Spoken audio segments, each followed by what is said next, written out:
बिहार में विधानसभा चुनाव के बाद से कांग्रेस पार्टी के परफॉर्मेंस पर सबकी नजरें टिकी हुई है। इस चुनाव में कांग्रेस पार्टी ने जो परफॉर्मेंस किया वो सबके सामने है। एक वीडियो भी बहुत तेजी से वायरल हो रहा है। उस वीडियो में कांग्रेस पार्टी के वरिष्ठ नेता आदित्य पासवान कांग्रेस पार्टी के प्रभारी कृष्ण अल्लावरू से अपनी बातों को काफी तल्खी के रूप में रख रहे हैं, खरी खरी सुना रहे हैं।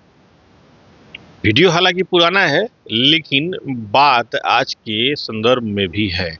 हमारे साथ आदित्य पासवान है, आदित्य से बात करते हैं और उनसे जानते हैं कि आखिर वो अपनी बातों को रख रहे थे, दर्द कहाँ था। आदित्य, आपका एक वीडियो फिर वायरल हो रहा है, यद्यपि वो वोटिंग के पहले का है। क्या कहना चाहेंगे आप? देखिए, वो तो वीडियो बहुत सारे लोग फिर से लगा रहे हैं, इसलिए लगा रहे हैं कि जो हमने कहा था वो बिल्कुल ही सच साबित हुआ। और यही चीज़ हमने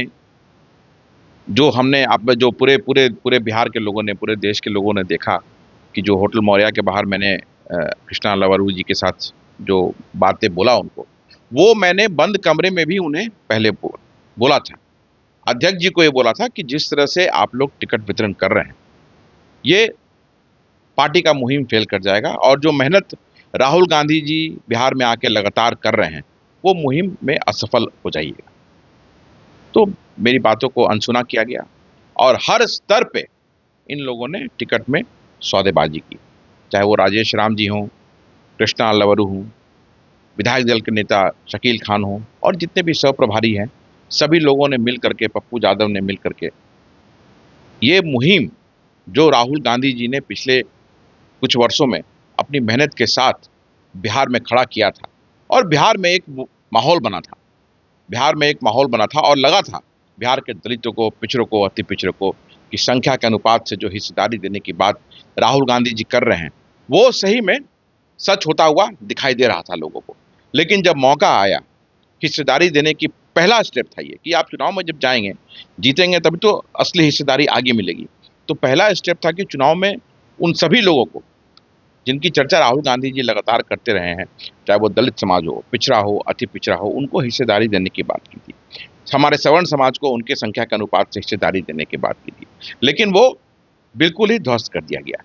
इसी प्रभारी कृष्णा अल्लावरू के द्वारा, राजेश राम के द्वारा, हमारे विधायक दल के नेता शकील खान, जितने भी सह प्रभारी हैं, पप्पू यादव, इन लोगों ने मिल करके आयात करके दूसरे दूसरे दलों से कैंडिडेट को प्रत्याशी बनाया, विधानसभा प्रत्याशी बनाया। भारतीय जनता पार्टी, संघ जनता दल यूनाइटेड से लोगों को ला करके प्रत्याशी बनाया। तो बिहार की जनता लोकतंत्र में विश्वास करती है और लोकतंत्र की हत्या कभी नहीं होने देगी। लोग जब देख रहे हैं कि आप आयात करके अपनी पार्टी को, लोगों को मौका नहीं दे रहे हैं, आयात करके लोगों को ला रहे हैं, सौदेबाजी हो रही है टिकट में, तो लोगों ने उसके खिलाफ वोट किया। लोगों ने वोट किया लोकतंत्र को बचाने के लिए कि जो राष्ट्रीय जनता दल में जो गुंडा तत्व है, जो कहता है कि हमारे हाथ में सिक्सर आएगा और हम जब सरकार आएगी तो यादव बनेगा रंगदार, तो जब जब ऐसी बातें आएंगी तो बिहार लोकतंत्र को बचाने के लिए खड़ा होगा और इनके खिलाफ वोट करेगा। और वही हुआ। पूरे बिहार में लोगों ने गुंडा राज नहीं लाने के लिए वोट किया। उसमें भारतीय राष्ट्रीय कांग्रेस पिछा गई दो कारणों से। एक तो वो गठबंधन हमारा चूंकि राष्ट्रीय जनता दल के साथ था, इसलिए गठबंधन के साथ ही हम थे, और गलत प्रत्याशियों का चयन जो कि पूरा गलत था, और यही कारण था कि हमने विरोध किया। और विरोध किसी एक व्यक्ति के लिए नहीं है, ये सिस्टम को ठीक करने के विरोध है। उन सभी सामाजिक लोगों के लिए विरोध था ये, जो राजनीतिक रूप से, सामाजिक रूप से सड़क पर संघर्ष करते हैं अपने समाज के लिए, राजनीति में एक आयाम पाने के लिए, ताकि समाज की सेवा कर सकें। इसलिए ये विरोध का कारण था। आपने विरोध के कारण को बताया, लेकिन आपने एक बात कही कि आयातित। क्या टिकट में कांग्रेस के पास टिकट वितरण में वैसे चेहरे नहीं थे? कांग्रेस पार्टी वैसे चेहरे को उतारती? क्या पार्टी में वैसे लोग नहीं थे? पहली बात। दूसरी बात, क्या टिकट वितरण में पैसे का भी खेल हुआ? क्योंकि ये बातें भी सामने आ रही हैं। देखिए, इसमें ये बहुत महत्वपूर्ण आपने बात किया है। जब चुनाव का माहौल बना, चुनाव से आज से 6 महीने 8 महीने पहले यही कृष्णा अल्लावरू और अध्यक्ष बिहार अध्यक्ष राजेश राम ने माई बहन सम्मान योजना, मान सम्मान योजना, घर घर अधिकार योजना, गुलदस्ता योजना, वोटर अधिकार योजना, उसमें सभी लोगों को शामिल किया। पूरे बिहार के कांग्रेस के कार्यकर्ताओं ने, जिन्हें भी चुनाव लड़ने की इच्छा थी, इन कार्यक्रमों में बढ़ चढ़ के हिस्से लिया और दिखाया कि हम ये कार्यक्रम कर सकते हैं। और बहुत सारे लोग इसमें बड़ी संख्या में इन कार्यक्रमों को सफल कराया। उन लोगों को टिकट देने के लिए ये कराया गया था कि जो भी इन सब चीजों में खरा उतरेगा, उन्हीं लोगों के बीच से टिकट दिया जाएगा। टिकट तो एक ही आदमी को मिलेगा और वो सब एक्सेप्ट करते हैं। 10 लोग आएंगे, प्रतिस्पर्धा होगी, उसमें से एक को टिकट मिलेगा और वो सही है, उसमें कहीं कोई दिक्कत नहीं है। लेकिन उन लोगों को भी टिकट नहीं दिया गया। क्यों? इसका स्क्रीनिंग कमेटी की तो मीटिंग हुई थी, तो वही तो बात है ना। इसका उत्तर प्रभारी को देना चाहिए, स्क्रीनिंग कमेटी का अध्यक्ष उनको देना चाहिए, बिहार प्रदेश के अध्यक्ष उनको देना चाहिए कि क्यों आपने घर घर अधिकार योजना, माई बहन मान सम्मान योजना, गुलदस्ता योजना, वोटर अधिकार योजना में जिन जिन लोगों को, राजनीतिक कार्यकर्ताओं को, आम कार्यकर्ताओं को आपने सड़क पर संघर्ष कराया, क्यों उन्हें टिकट से वंचित किया गया? संघ के लोगों को, हमारे नौतन में अमित गिरी संघ का चेहरा, भारतीय जनता पार्टी का चेहरा था, उसे टिकट किस आधार पर आपने दिया?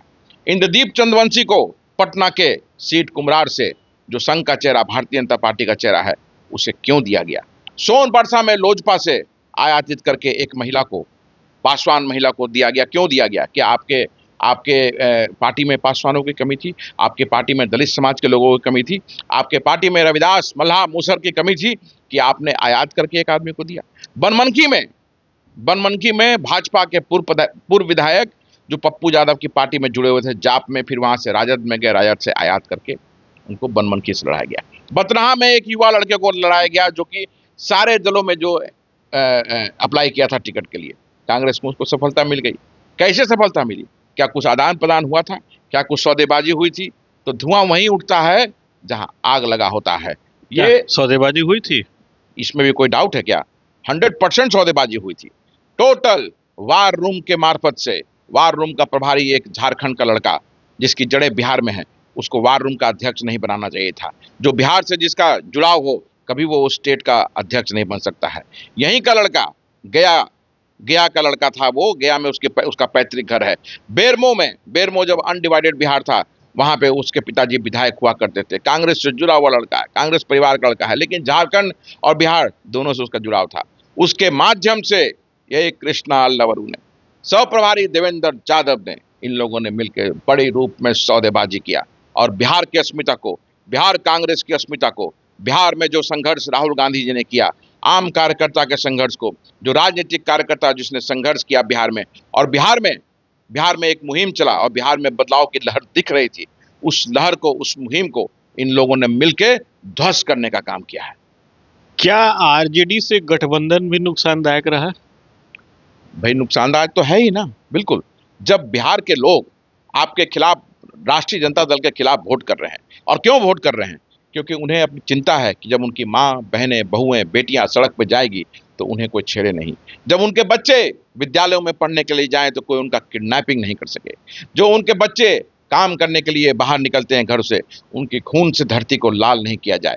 तो उसके विरोध में जो राष्ट्रीय जनता दल के गुंडे जो कह रहे थे कि सत्ता आएगा तो यादव रंगदार बनेगा और सिक्सर और कट्टा की बात कर रहे थे, उसके विरोध में बिहार ने वोट किया है।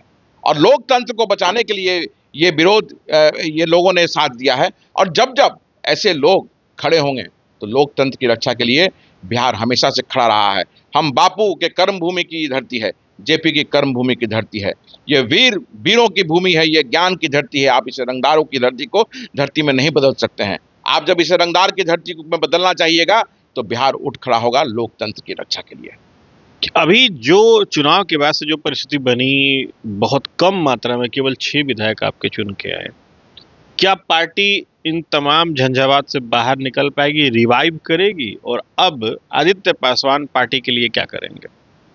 मैं क्यों रिवाइव नहीं करेगी? अगर आप बिहार के सामने जाएंगे, एक साफ मन से जाएंगे, अकेले जाएंगे, और आपके गठबंधन के साथी वैसे सेकुलर फोर्सेस हों, वैसे समाजवादी लोग हों जिन्हें जो अराजकता की बात नहीं करते हों, तो क्यों नहीं बिहार आपको एक्सेप्ट करेगा? जरूर बिहार एक्सेप्ट करेगा, और बिहार एक्सेप्ट कर रहा था। राहुल गांधी जी जो मुहिम लेकर निकले थे, जो संख्या के हिसाब से हिस्सेदारी देने की बात उन्होंने किया था, आज पिछले 20-25 सालों में किसी ने नहीं किया।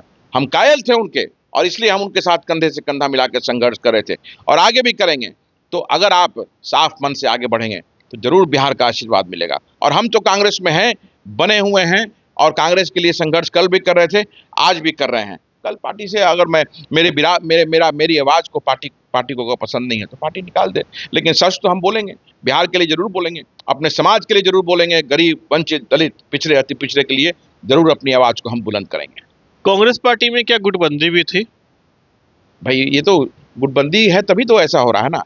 अलग अलग गुटों में लोग बटे हुए हैं, उसको एक करने की जरूरत है, ये गुटबाजी को खत्म करने की जरूरत है। एक ऐसे अध्यक्ष की आवश्यकता है जो सबको साथ लेके चल सके। ऐसा ये तो आप अध्यक्ष की कार्यप्रणाली पर ही उंगली उठा रहे हैं। भाई अध्यक्ष की कार्यप्रणाली पर उंगली तो उठेगा ही ना। जब आपके रहते हुए चुनाव के बीच में जब उनसे पूछा जाता है तो वो कहते हैं कि घोड़ा का चल रहा है, हाथी का चल रहा है, तो आप क्या करने के लिए वहां बैठे हुए हैं? अगर आपका चल नहीं रहा है तो आप इस्तीफा दे दीजिए। ऐसे अध्यक्ष का क्या काम जो अपने आत्मसम्मान की रक्षा नहीं कर सकता हो। और आपके रहते हुए अगर सौदेबाजी हो रही है, आपका प्रभारी आपकी आंखों के सामने, आपके सह प्रभारी जो हैं वो आपके आंखों के सामने, पप्पू यादव और भी जितने लोग कांग्रेस में हैं जो आपकी आंखों के सामने अगर सौदेबाजी कर रहे हैं और आपकी पार्टी को कमजोर कर रहे हैं, तो आपसे सवाल तो बनेगा ही बनेगा और जवाब आपको देना पड़ेगा, क्योंकि आप अध्यक्ष हैं। आप अध्यक्षीय प्रणाली में पार्टी चलती है, बिहार के मालिक आप हैं। तो बिहार में अगर सवाल होगा, कांग्रेसी कोई सवाल करेगा, पिछड़ा, अति पिछड़ा, दलित, कोई भी अगर समाज सवाल करेगा तो उसका जवाब अध्यक्ष को देना होगा। ये थे हमारे साथ आदित्य पासवान। इन्होंने कई मुद्दों पर बिल्कुल साफ साफ शब्दों में कहा कि सवाल तो उठेंगे और सवाल का जवाब भी देना पड़ेगा, चाहे वो कांग्रेस पार्टी में किसी भी पद पर क्यों ना हो। Sujit Kumar, TV9 digital, Patna. Ice cream खाने से मुझे दांतों में बहुत झंझनाहट होती थी। फिर मुझे मेरे डेंटिस्ट ने समझाया कि दांतों की ऊपरी परत के घिसने से मुझे नसों में झंझनाहट महसूस होती थी। उन्होंने रोज सेंसोडाइन यूज करने की सलाह दी। सेंसोडाइन दांतों के अंदर जाकर नसों को शांत करता है। Sensodyne works.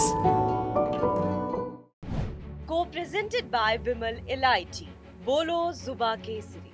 Co-powered by Sensodyne in association with V-Guard Water Heater.